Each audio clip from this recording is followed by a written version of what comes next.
تو پھر حکومت وہ معاشی فیصلہ نہیں کرتی جو معاشی اصول کے مطابق اس وقت اس کو لے لینا چاہیے۔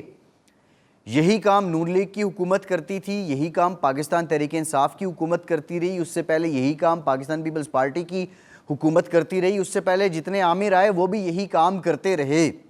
اور الٹیمیٹ آج ہم اس نتیجے پہ پہنچے کہ ہماری معیشت اپاہج ہو چکی ہے، ہم کمزور ہو چکے ہیں۔ معیشت کے بارے میں ایک بڑا آسان سا کلیہ ہے کہ اگر آپ نے یہ جاننا ہو کہ معیشت میں بہتری ہوئی ہے یا معیشت میں تنزلی ہوئی ہے،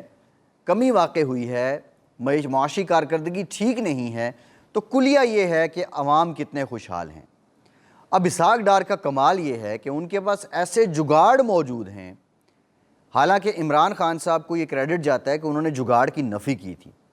وہ بالکل چینلائز معاشی اصولوں پہ نظام چلانا چاہتے تھے، لیکن بالآخر ان کو بھی کچھ جگاڑ کرنے پڑے معیشت میں، اور جب آپ ایک بھی جگاڑ کر دیتے ہیں، معاشی اصولوں سے پھر جاتے ہیں، تو پھر معیشت بہت پیچھے چلی جاتی ہے۔ بہرحال اسحاق ڈار کے پاس یہ جگاڑ موجود ہے کہ وہ ایسے فیصلے کر سکتے ہیں کہ جس سے عوام پہ پریشر کم آ جائے،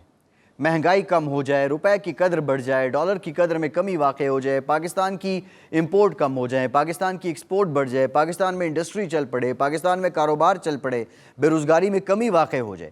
اسحاق ڈار اس معاملے کے ماہر ہیں، اور ابھی ایک سینٹیمنٹ ہوتا ہے جب ہم معاشی ماہرین سے بات کرتے تھے، وہ کہتے تھے کہ ڈالر کی جو اصل ویلیو ہے وہ 190 روپے سے اوپر نہیں ہے، لیکن مارکیٹ کے اندر جو چہمگوئیاں ہیں، جو افواہیں ہیں، جو سٹے بازی ہے، وہ اس بات کو اتنی ہوا دے دیتی ہے کہ یہ جس کا جو جی چاہتا ہے وہ اس مرضی کا ریٹ لگا لیتا ہے۔ اب مسئلہ کیا ہے؟ آئی ایم ایف کے ساتھ ہماری جو کمٹمنٹ ہے کہ ڈالر کا تعین مارکیٹ فورس کرے گی۔ آئی ایم ایف یہ کہتا ہے کہ ہم نے مزید نوٹ نہیں چھاپنے، آئی ایم ایف یہ کہتا ہے کہ ہم نے ریزرو میں سے پیسے اٹھا کے مارکیٹ میں نہیں پھینکنے۔ اسحاق ڈار صاحب پہ یہ الزام لگتا ہے 2013 سے 2018 تک کہ انہوں نے ریزروز میں سے پیسے اٹھا کے مارکیٹ میں پھینک دیے تھے، اس وجہ سے ڈالر کی قیمت تو مستحکم رہی، لیکن حقیقت میں ریزروز کم ہو گئے، کرنٹ اکاؤنٹ خسارہ بڑھ گیا، جس کا شروع میں بہت زیادہ پرچار تھا پاکستان تحریک انصاف کے دور میں۔ آئی ایم ایف کہتا ہے کہ ان باتوں کی نفی کی جائے، لیکن ہمارے ہاں اس حکومت نے، مفتاح صاحب نے، نہ ریزرو سے پیسے اٹھا کے ابھی تک پھینکے، نہ نئے نوٹ چھاپے۔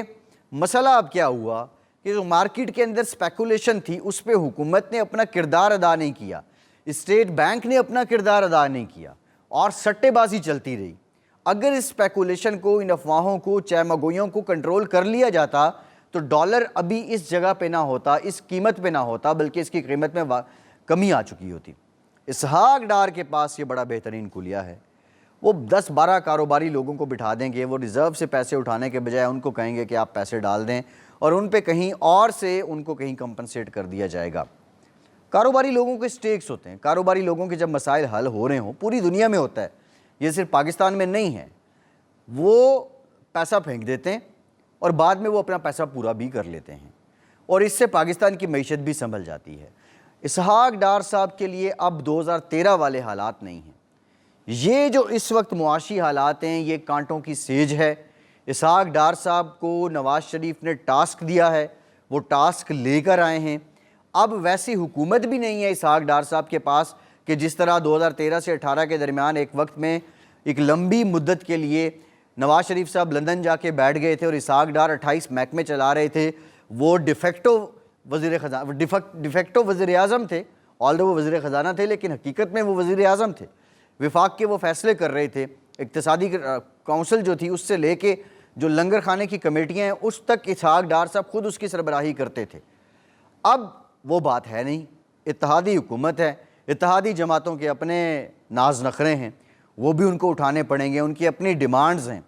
اب وہ کانفیڈنٹ بھی نہیں ہے، اب پنجاب میں بھی ان کی حکومت نہیں ہے۔ بہرحال اگر اسحاق ڈار اس وقت معیشت کی اس کشتی کو مجدھار سے نکال لیتے ہیں، طوفان سے نکال لیتے ہیں، تو یقینی طور پر پاکستانی قوم کو ان کا شکر گزار ہونا چاہیے۔ اب ان کی حکمت عملی کیا ہوگی وہ حلف اٹھائیں گے، اس کے بعد ہی پتہ چلے گا، لیکن ان کے آنے سے ڈالر کی قدر میں جو کمی واقع ہوئی ہے اس نے کچھ حوصلہ پیدا کیا ہے کاروباری طبقے میں۔ ہم تو یہی کہتے ہیں کہ پاکستان کی جو کمزور معیشت ہے اس کو سنبھالا ملے۔ ہم اسحاق ڈار صاحب کو بیسٹ آف لک بھی کہتے ہیں، آپ کے لیے نیک تمناؤں کا اظہار بھی کرتے ہیں کہ آپ اس کو بہتر کر دیں، لیکن حضور یہ بہت مشکل کام ہے، اور اگر آپ نہیں کریں گے تو آپ کی جماعت کی جو ساکھ بچتی ہے وہ بالکل نیست و نابود ہونے کے قریب ہو جائے گی۔ فیصل عباسی کو اجازت دیجیے۔